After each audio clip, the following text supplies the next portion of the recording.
So our job today is to talk about simcha, and to be honest, it's not something that I often teach about, because I'm not exactly sure how to define simcha. Simcha, we often translate it to mean happiness or joy, but I think when we look closer at the text, we realize that that's not exactly what simcha is. Simcha is much more complex. I'm a school social worker, and I've worked in several institutions at this point, and recently a student reached out to me that I'd worked with years and years and years ago, and she sent me a WhatsApp message, and she said, I remember this time we were sitting and we were having this deep conversation about what I want to be when I grow up. And I gave my answer in front of a room of 23 people. And I said that what I want to be when I grow up is happy. And you looked at me and said that wasn't such a great goal. And I told her that it was indefinable. I told her that I don't know exactly what it means. And if all you want to do when you grow up is to be happy, then you're probably going to be disappointed. Because we think of happiness as this elusive thing when all things are perfect, when nothing goes wrong. And if that's our goal, if that's our definition of happiness, I'm telling you, we're bound to disappoint ourselves. So instead of just being, the nice social worker that said, yeah, that's a nice goal, be happy, I crushed your dreams. And she wrote me back now to say that she thinks she gets it. That what she wants instead of just be happy is to have a life of meaning, to have challenge if it's in order to achieve something. That just to be in a constant state of happiness, that's not what we're looking for in our lives. When I think about happiness, I remember when I was 9 years old, and I was the lead in the camp play, and it was Charlie Brown, You're a Good Man, Charlie Brown, and I was Lucy. And the song that, the famous song from the play is called Happiness Is, so I'm going to read you the lyrics. Happiness is finding a pencil, pizza with sausage, not for us, telling the time. Happiness is learning to whistle, tying your shoes for the very first time. Happiness is playing the drum in your own school band, and happiness is walking hand in hand. Happiness is 2 kinds of ice cream, knowing a secret, climbing a tree. Happiness is 5 different crayons, catching a firefly, setting him free. Happiness is being alone every now and then, and happiness is coming home again. Happiness is morning and evening, daytime and nighttime too. For happiness is anyone and anything at all that's loved by you. Happiness is having a sister, sharing a sandwich, getting along. Happiness is singing together when day is through, and happiness is those who sing with you. So it's a beautiful song for kids, and there's lots of things in there that I've enjoyed myself. Happiness is having a sister and a sandwich. But what happens when you don't get the sandwich and you don't have 5 crayons? In all of these examples, happiness is outside of you, except for one example that they give of happiness is being alone every now and then. And I guarantee when people hear this song, that's the one that's like, really? I don't want to be alone. I don't know how to be alone. I need my phone. I need background noise. I don't know how to just do it. Everything else, happiness is catching a firefly. Happiness is holding hands. But what happens in our life when we can't hold hands?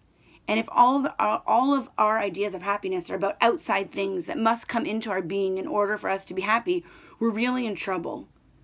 Happiness is this elusive thing. I don't know how we grab it, how we hold on to it. I'm hoping that's what we're going to look through today, trying to understand what the Jewish idea is of happiness, and if it is these things, if it are these things that we can catch and lose. I was reading about, in preparation for this class, I was reading about a lot of different studies that have been done about happiness and what happiness means and how to stay happy. And in this one very fascinating research that I was looking into, it talked about how happiness is not one static thing. That when researchers spoke to individuals and read blog posts, like millions and millions of blog posts about how people define their happiness, they saw that in different stages of our life, happiness meant something else. So happiness for a child or an adolescent is about discovery, about finding something new, being excited, trying something for the first time. Happiness in our mid-20s is about the pursuit. It's about working for something, about gaining skills and learning and approaching something that's more at a distance. Happiness in our late 20s and our early 30s is balance, about finding a home, about feeling stable within ourselves. It's less of the flash and more about the inward, ever burning flame. It's the balance of life that brings us happiness in our late 20s and early 30s. And in our late 30s and 40s, it's about meaning. It's about knowing that I do the right thing, that I'm going to do the thing of purpose, and I'm going to do the next right thing again and again and again. And in our 50s and onward, it's about savoring. It's about really enjoying that conversation or the cup of tea or the trip that we go on. It's being in the moment. It's shifting our perspective from outwards to inwards. And it was interesting in this research, what they described is they played music for young people and old people, and they played upbeat music and more rhythmic, soft, introspective music. And as you can imagine, the young people said that the upbeat music made them happy, and for the older people, the more calming sounds made them happy. But then they gave them a prompt, and they asked the young people to envision something of meaning or of purpose, or to think of their future. And when they did that, they played them the songs, then they picked the slower music. And for the older people, when they asked them to be in the moment, then they picked the happy music. So we're wondering already, we're wondering still. Now we're seeing the questions about happiness. What does it mean? It's not one thing. Happiness is not just having a sandwich. There's different definitions of happiness. And I'm curious about what it means to be happy in Judaism. So the amazing woman that we're going to learn about today is Elisheva. The truth is, she's only mentioned once in all of Chumash by name. So if you blink, you wouldn't have noticed that she was there. Elisheva is the wife of Aaron HaKohen, the brother of Moshe Rabbeinu. So I'm going to read to you from the Gemara and then a Medrash. So in the Gemara, this is what it says about Elisheva. Elisheva, we're going to learn a lot of names right now, okay? Elisheva, the daughter of Aminadav and the wife of Aaron, had 5 more reasons for happiness, for joy, than any other daughter of Israel on the day that the tabernacle was dedicated. Her brother-in-law Moses was a king. Her husband Aaron was the high priest. Her son Eleazar was the deputy high priest. Her son's son, Pinchas, was the priest anointed for war, who would lead the army out into battle. And her brother Nachshon, son of Aminadav, was the prince of the tribe of Judah, who brought his offering on the day as the first of all the princes. So everybody in her life was celebrating. Everybody around her, all of the men that were in her life, were having these elated, extravagant moments of flashing, high peak experiences. But on that same day of joy, she was in mourning for her 2 sons, Nadav and Avihu, who died on that day. 2 of her sons went in to offer up an offering. They did something that was wrong. Maybe they were drunk. Maybe they were out of line. Maybe they did it with the wrong intention, and they were killed. So she is the example of the person who had the utmost happiness of all the daughters of Israel. She had 5 more joys. Now, this seems like a crazy text. It's begging for you to ask questions about it. What do you mean? All these other people who maybe they didn't have as many of their family members being put into these positions of power, but they didn't have 2 of their children pass away. None of them had happiness more than hers. How can that be? So that's the Gemara. Now we're going to read the Medrash, which is similar but not exactly the same. The Medrash says, Elisheva, the daughter of Aminadav, had no happiness in the world. She saw 5 crowns in one day.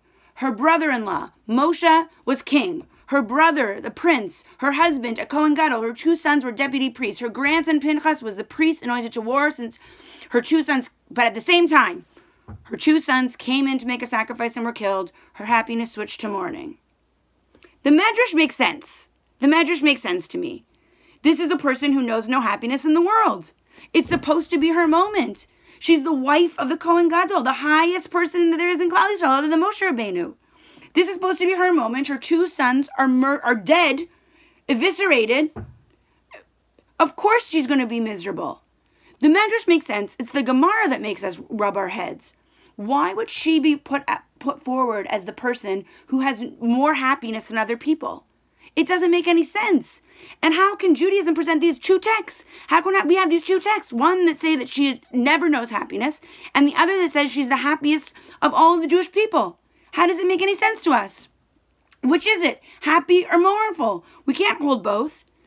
And just to sort of beef up the text, to add some more meat to the cholent, I want to talk about who these other men are that are surrounding her. So the first one is Moshe Rabbeinu. I think all of us know a little bit about him, and the thing that the Torah describes him as is humble. He was the person who saw God face to face in a way that none of us can ever imagine. He got as close to God as humanly possible, or superhumanly possible. But the words that the Torah describes him as is as somebody who's humble. What does that mean? What's humility? Humility is knowing who you are and knowing what the task is. Knowing when to rise up, when to take a step back. Understanding your place in the world. We talk about humility as if it means that you think you're a shmata. Humility doesn't mean you're a shmata. It means you get it. You understand who you are. Moshe Rabbeinu, with all of his amazing skills and attachment to God and his deficits, his inability to speak, he knew his place. He knew where he lined up in the cosmos. And that's why he was able to rise up and be such a great leader among the people of Israel. So that's Moshe. That's her brother-in-law. Next is her husband, Aaron HaKohen. So the way that Aaron is described, he's described as the essential peacemaker. They say that when husbands and wives were in argument, the husbands would go to Aaron and the wives would go to Aaron, and he would speak to each of them and bring peace between the couples.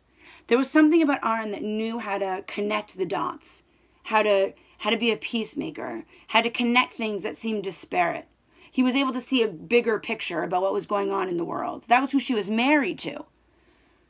Pinchas, her grandson, so he wasn't supposed to be a Kohen. He earned that by knowing what a moment called for. He received this new position because he saw that a task called for somebody to step forward, and he did it. It's amazing to me that the way that he's described in the text is not as a grandson. He's called the son of a son, meaning that something was inherited. He got some of these skills from the generations before. I don't know about any of you, but I feel like that with many of the people in my family. I look at my grandmother or my mother, and the qualities that they have, it's like seeps into your psyche, even if you don't understand it. You know, you have these values about kindness. I think about my grandmother, who was a Holocaust survivor, but then when she came to Canada, she decided that she was also going to be a death doula and that she was going to be a foster mother. And my mother stops on the street for every single person that was homeless. And she pushed it upon me and my sister that you're supposed to extend yourself, go beyond yourself. That's what it means to have an inheritance of traits. That all of a sudden, I don't even think about some of these things anymore because it's so natural. That we just use what we've been gifted by the generations before us. So that was Pinchas. And Nachshon, her brother, is also a very interesting character. Nachshon, when the Israelites were leaving Egypt, on their way into the desert, they arrived at the Reed Sea, and they were told to walk on in, even though the waters hadn't parted yet. And Nachshon, Elisheva's brother, was the first to do so. He walked out into the water, and it says that it came up into his neck. That's how brave he was. He walked out into the water, and he knew with full emunah, with full faith, that the water was going to part, that God was going to help him. And it did. And he was the first one to do so, the first revolutionary, the first person to be brave enough to step into the unknown. So that's her brother. So Elisheva has all of these amazing people around. I mean, it's a beautiful thing to see this woman who we don't get so much information about about who she is, but we understand the men around her. So now we got to try to dig into her. Who is she? What's happening to her? Was she mournful? Was she devastated by the loss of her two sons, which we can imagine, right? Or was she the happiest person in all of Klal Yisrael? I mean, it's hard for us to understand, especially maybe we're using the wrong definition. Maybe Simcha isn't happy. Maybe it isn't just joyful. Maybe there's something about this mix of feelings, that it's not all good or all bad, that there's something about how these feelings communicate with one another. So I want to tell you a story. So I wasn't raised religious, and I kind of fought against it. I had very strong identity as a Jew, but I just didn't want to take on more of the halachic observances. But I was learning, and I was surrounded by women who were passionate and articulate and almost too good to be true. That's how I felt. That these women were, I don't know, I just felt like it had to be like a little bit of posturing. It's easy when you, as a teacher, to walk into the room and pretend you have it all together. And I started to think maybe this is an illusion. Like maybe there has to be more to this. It can't be so simple. So I had this one teacher while I was at IAT, Aisha Torah's seminary for women. I had this one teacher, and she was brilliant. She came into class with no notes. She wasn't like me, who has to have my cheat sheet. She came in with no notes. She opened up a sefer and just Torah fire came out of her mouth. She was beautiful. She was smart. She was well-read. She was kind. She was thoughtful. And I thought, this can't be real. Too good to be true. So I was very sneaky. And I said to her, I want to come to your house for Shabbos to get like a real feeling of what it means to be an Orthodox woman. But I don't want to come at Shabbos, like when all you can have all the bells and whistles and everything can be perfect. I want to come, you know, an hour and a half before Shabbos so I can see how the magic happens. Or really what I was thinking was I can see the chaos and then I won't have to become religious because I'll realize that all of this is a farce. So she said, no problem. So Shabbos comes and it's an hour and a half before Shabbos, maybe 2 hours. I got there a little bit early just to see what it was like. And as I'm walking down the street to come to her apartment, I see a small boy in the streets naked. And he is running around. He has food all over him. He's going crazy in the streets. And then I see my teacher open up her door and say, come back in, come back in, come in. And I thought, oh, this is going to be good. This is going to be good. I don't have to become religious. So I walked into the house, and the little naked boy is sitting on the floor now. He has a pot, and he's banging away. There's a child upstairs screaming, slamming door again and again and again and again. And this is like, it sounds like an exaggeration, like it's almost like a cartoon, but this is exactly what was happening. You walked into the kitchen, and there was a kettle whistling, as if nobody heard it other than me, just whistling and whistling. And I see my beautiful put-together teacher, except this time she has like chillent all over her shirt, and she looks like she's in a total mess, completely overwhelmed by the chaos of her life. And I like sit down, and I'm thinking, okay, great, I don't have to be religious. This is amazing. And all of a sudden, another son walks into the room, and he says, Mom, I want to read to you my Mishnayos. I want to read to you what I'm learning in school. And all of a sudden, everything changed. She turned off the oven. The kettle stopped whistling. She took the little boy, put him in another room. She made sure that upstairs was quiet. And she came back down, and she sat at the table, and she put on a pair of pearls. And I was like, what weird custom is this? Is this what people do in Jewish homes? I've never seen such a thing. And she started listening to her son read his homework. And I was like in awe. This was something different. I knew it was something different. And after it was over, I said to her, what was that about? And she said that when my kid reads to me Torah, to me, it's like a taste of Gan Eden. It's like a yichud room. It's like a private chamber between me and God. I take it seriously. I dress up for the occasion. And it wowed me that she was able in the chaos to like cling to skyhooks, to cling to something that wasn't visible, that was deeper than what was happening around her. And it was one of the, not the reason, but one of the reasons that I continued to pursue my Jewish roots. Now, years later, I was speaking to another Rebbetzin, Rebbetzin Weinberger, and I told her the story, and she said to me, oh, Bailey, you missed it. You missed it. It's beautiful. It was beautiful that that woman put on pearls and found a way to ground herself and center herself. But the trick would have been for her to be that centered and that in awe of her life in the chaos.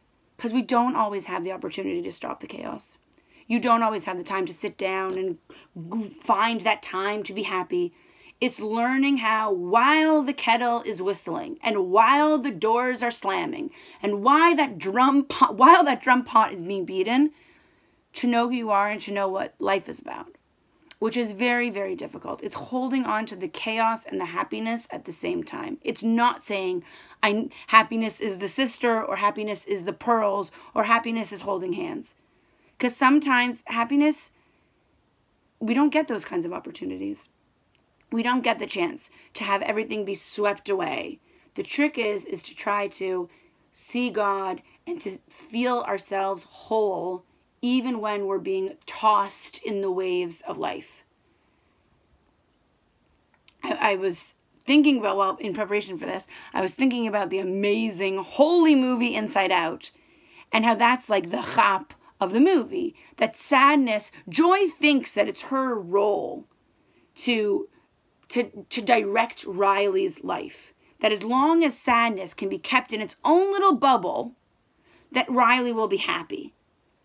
But that's not how sadness works. Sadness weaves its way through our life and allows us space. There's that famous lecture that was going around, the last lecture. There's this line in it where he says you can have a choice whether you're going to be Tigger or Eeyore. And I love the last lecture, but I always hated that line. Because it's not true. All of us are a little bit Tigger and a little bit Eeyore. We have to have room for all of the waves of emotion. all of the waves of emotion, and then to cling in for the moment to sadness and cling to the moment for happiness, and to know that we're deeper than all of those things.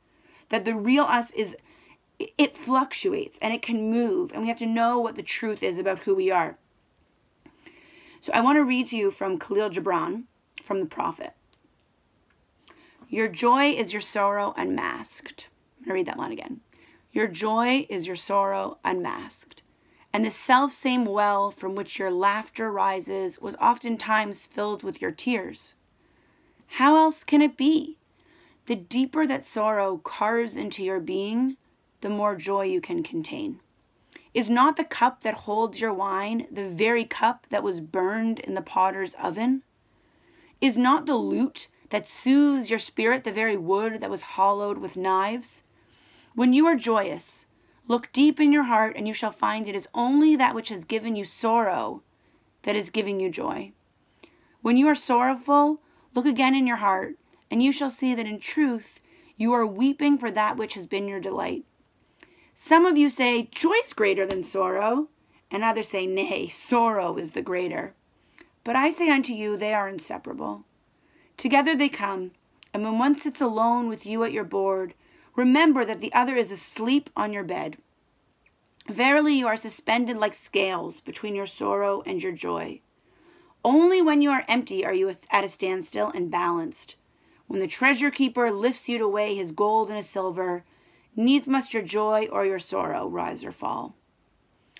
It's such a beautiful, amazing piece. I mean, we could just talk about this piece from Khalil Gibran forever. But what he's suggesting is that the truth is that we're always fluctuating, and that we need the sorrow in order to have the joy. They're not mutually exclusive. They're always embedded within one another. Life is this gray where the happiest moments, if I can speak for myself, the happiest moment of my life at the birth of my child or on my wedding day, there's the absence of my father who passed away when I was young. I can't separate them. They're going to be together forever. And the desire to shed ourselves of any sadness, it's rooted in falsity. It's a falsehood that we need to let go of. It's Viktor Frankl in his brilliant work. He writes about exactly this idea. He says, our current mental hygiene philosophy stresses the idea that people ought to be happy, that unhappiness is a symptom of maladjustment. Such a value system might be responsible for the fact that the burden of unavoidable unhappiness is increased by unhappiness about being unhappy.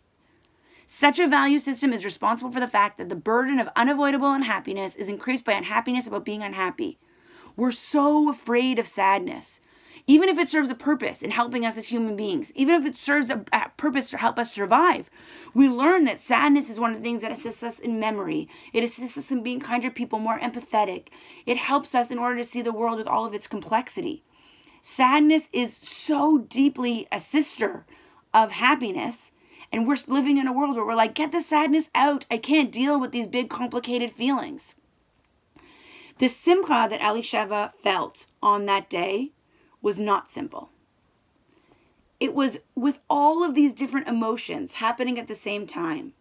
It was not a pure Charlie Brown kind of happiness. It was happiness that had more weight to it, more complexity. I think if we then look at her ability to not just pause to put on the pearls, but to see her whole life as one big symphony of God. Just one big, not waiting for the perfect violin to play. Everything about her existence was her relationship with HaKadosh Baruch Hu. Everything about it. That's why she was able to have simcha, which I think the word basimcha is the same letters as the word machshava, which means thought. It means thinking about your life. That's what it means to be basimcha. It means to understand, to have the right, clear goggles about what's happening around you. It's not all wine and roses, like my grandmother would say. Life is much more complicated than that. But just like her brother walked into the raging seas and waited for them to split, Elisheva was able to walk into the raging waters of her emotions. All of them. and to hold clear to what was true, to hold fast to Hashem, and to the belief that things are for the good and will be good, even if right now there's no way that I can understand that. If right now it is completely irrational and not able to be felt, I'm going to cling to Hashem. That's what it means to be besimcha. When we look back at all those men that we described who are surrounding her, Moshe, Aaron, Pinchas, Nachshon, let's look again about some of the lessons that they had. Moshe, we said, was humble. He was able to know that he was a part of a larger universe, that he wasn't in control. That was one of the messages that she got. You're not in control. You think that if you become the big, strong Moshe Rabbeinu that you're going to have power. You're not. His strength wasn't in his power. It was in his humility. She took that message and said, be humble. Don't think that you know everything. Don't think that you know even what is the right next step forward. Just trust Hashem. Aaron, the peacemaker, that was her husband. When we greet one another, the phrase that we say is Shalom Aleichem, and the person responds, Aleichem Shalom. But the word Shalom Aleichem, it doesn't really make sense. Shalom Aleichem, Aleichem is plural. So we're saying Shalom to the yous, the many yous. And I heard my husband say once that when you say Shalom Aleichem, what you're wishing to the person in front of you is that they should have peace to all of their parts.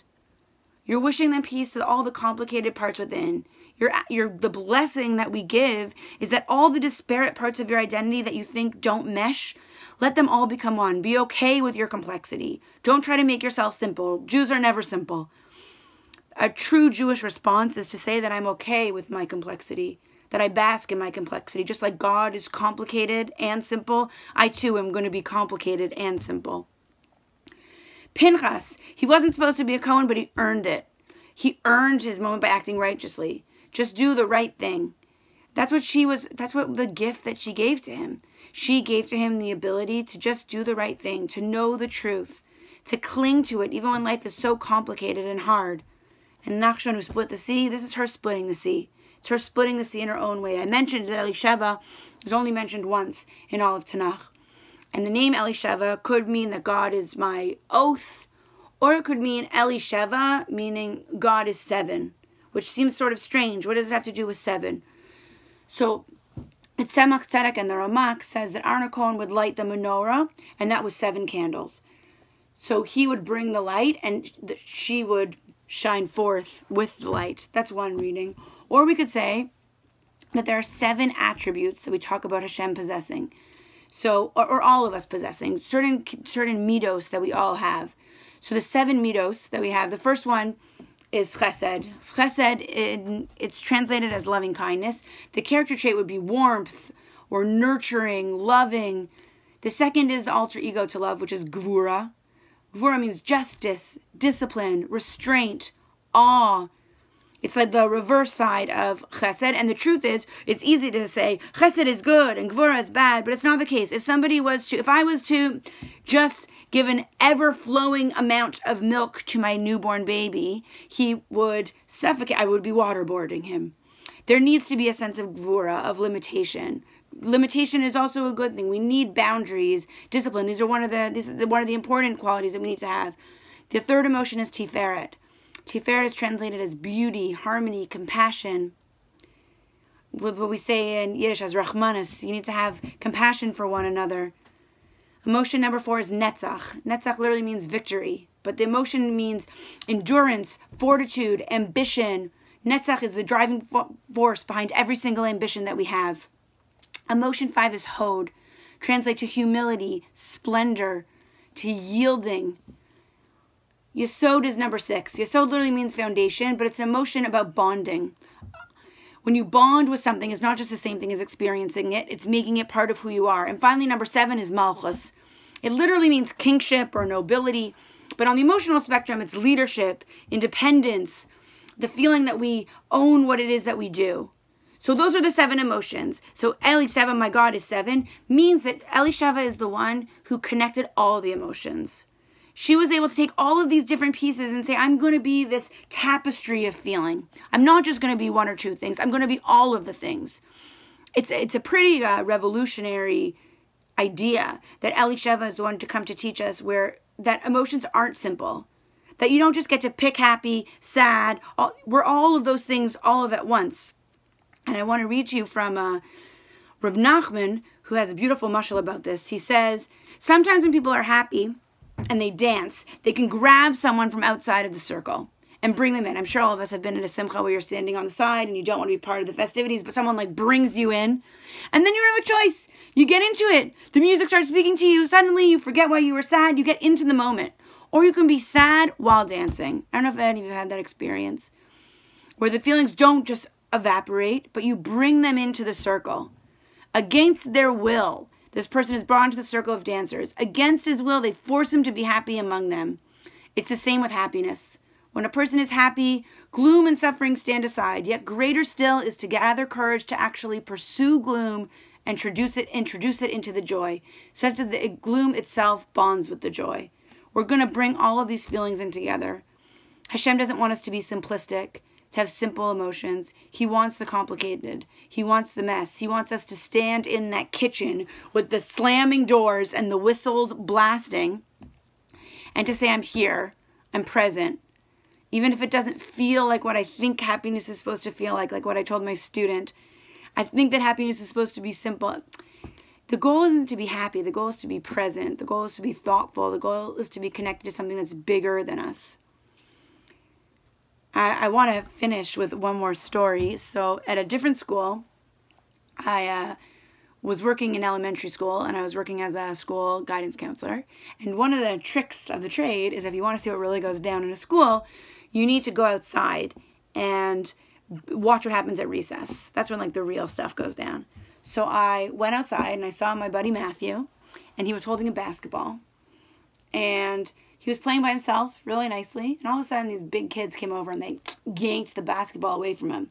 And it was one of those moments as an educator where you have that choice of am I going to step in and am I going to stand up for him and punish these kids, or am I going to give it a little bit of space, see what happens, see how it plays out? And at that exact moment, Matthew gave me a look and was like, do not come over here. Do not. So I didn't. And then after recess, I went back to my office, and I was sitting in my office, and I just felt badly that I didn't step in, that I didn't help him, that I didn't know how to engage or to do something without embarrassing him. And within seconds, I heard a knock on my door. I opened the door, it's Matthew. And he's like, I need your help, Bailey. And I was like, anything, whatever you want, I'm yours. And he said, no, I need help being me. And it's one of the bravest things I ever heard anybody say. And I think it's the real tefillah. It's the real prayer. Every day we stand in front of God and we knock on the door and we say, I need help being me. And me is complicated. Me wants to play by myself with my ball, and life keeps taking my ball from me. And I don't know if I should stand up for myself. I don't know if I should be mad at you, God, or loving with you, God, or feel alone, or feel connected, or go beyond myself, or take the step, or not. I just need your help. I need help being me. And while that question to God and to ourselves can be painful, it also can be with real simcha, of knowing who to ask the question to, and knowing that we have the potential to build a life of real meaning within all of the complexity, instead of just waiting for it to be perfect. To come to God and say, I need help being me. I think that that's the greatest lesson of Elisheva. And I think that it's so inspiring to me that she's given as the example of what it means to be happy. Because it's not simple. It's not somebody who got everything that they wanted. It's somebody who really suffered and who had the gift and blessing of being surrounded by greatness, but also knowing real suffering. I think that's how most of us are. So I give us all a blessing that the family resemblance to our foremother Elisheva should be striking. That we should walk through this world with pride in our ability to create our own happiness and find happiness within. That we should cling like she does to the skyhooks that God places in our life. And that we should be able to dance with happiness and sadness with the coming of Mashiach very soon. Thank you so much for listening.